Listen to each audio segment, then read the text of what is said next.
Games apiece, working in the Rockets' favor, home court advantage. Also, Warriors were without Andre Iguodala in Game 4, while Klay Thompson injured his knee in that game as well. Both listed as questionable for tonight. Here's Draymond Green on the Warriors' mindset heading into a crucial Game 5. Kind of pissed off. We know we let one slip away. So definitely guys are pissed off, but encouraged as well. I love the way this team responds when our back is against the wall. I don't mind our backs being against the wall because I know, what we're capable of, and I know the level of focus and intensity level that this team's bring when that is the case. So, it is what it is. I think we blew a golden opportunity, but it's not one that we can't get back. We know we can go get it back, so it's no panic. All right, guys, what do we expect to see tonight from this one? CC? I expect to see a great basketball game. I expect to see a follow-up of the great contest that we saw in game number 4 there in Oakland.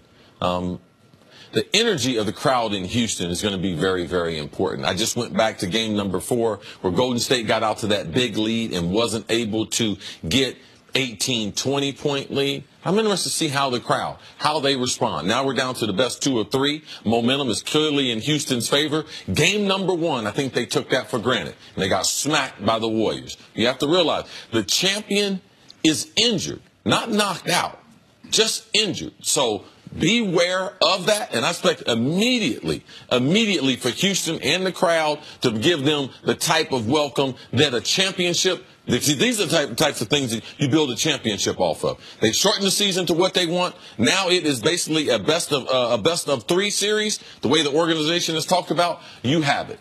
So listen, I've talked a lot from the Rockets' perspective. Part of that comes from the time I've spent living in Houston or the connection I have with the team, whether it be the owner or the GM. I want to talk about the Warriors for a second here, okay? These 2 guys on the screen behind Chris Carter, Steph Curry and Kevin Durant.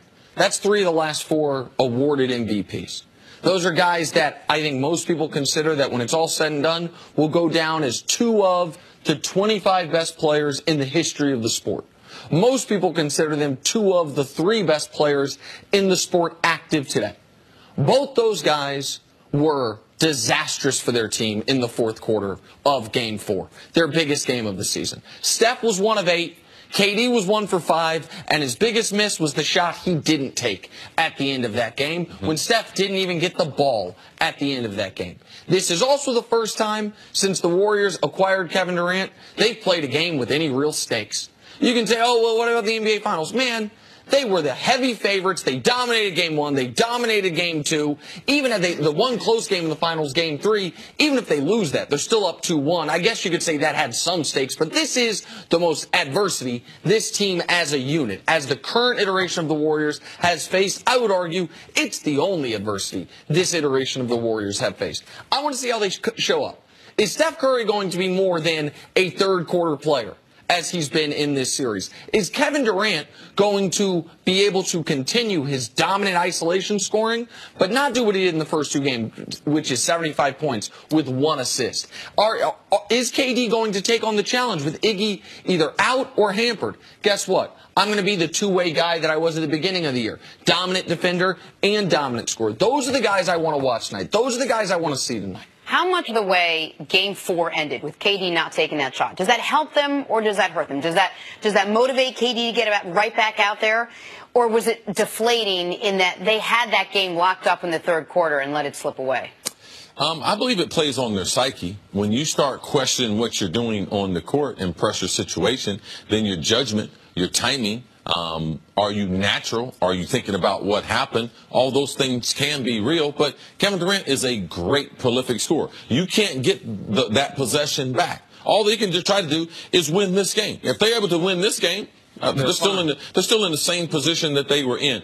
I don't want to think this series is over. No. We have seen Golden State in the first 2 games in Houston. They split those. They had 2 games, and we act like they played 5 games in Oakland, and Houston won 4 of them. Right. No, they played 2 games, and Houston won 1 of them. They split that. So this team has played the best basketball we've seen in the NBA for 4 years. All right? This series is not over with. The beginning of this game becomes so important for Houston and for Houston's role players. I mean, not only is the series not over, I would say much like I felt in Game 4, that it was a must-win for the Rockets, in Game 5, the pressure's on Houston. This is a game that Houston, I don't want to say, it's not a must-win like Game 4 was. Yeah, but I like to stay away from the pressure question because I don't want to get into playing the game, there's pressure on everyone. Sure, okay, so with Golden State being the champ and them giving the game away, as Draymond said, there is significant pressure on the players playing. Yeah. And what about Steph not showing up but the third quarter of the last 2 games? You don't think as a 2-time MVP there's not significant pressure on him? So remove the word pressure. Let me explain what I'm talking about. The stakes of it. If we're here tomorrow morning and Houston has won Game 5, I do not think anyone will be saying series is over. Golden State, no chance they win 6 and 7.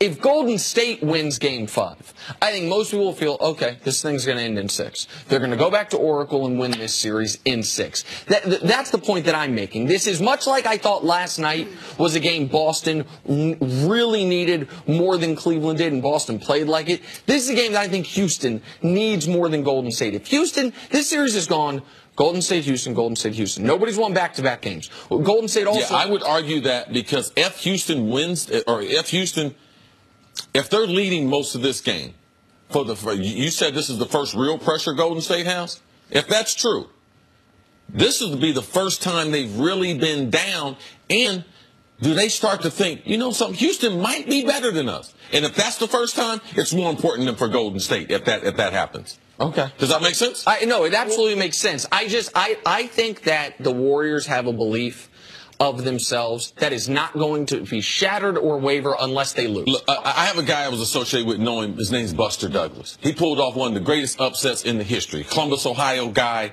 He thought he could beat Mike Tyson. But you know when he really thought it? When he saw Mike Tyson on the ground, his mouthpiece out of his mouth. That's when he really believed it. Houston, if they can get Golden State down, I know they think they can. I know the owner thinks they can. I know their analytics think they can. But until it happens and they see it, I believe that to be critical for them. Just to them, when KD and Steph play and they lose, Warriors are 23-1.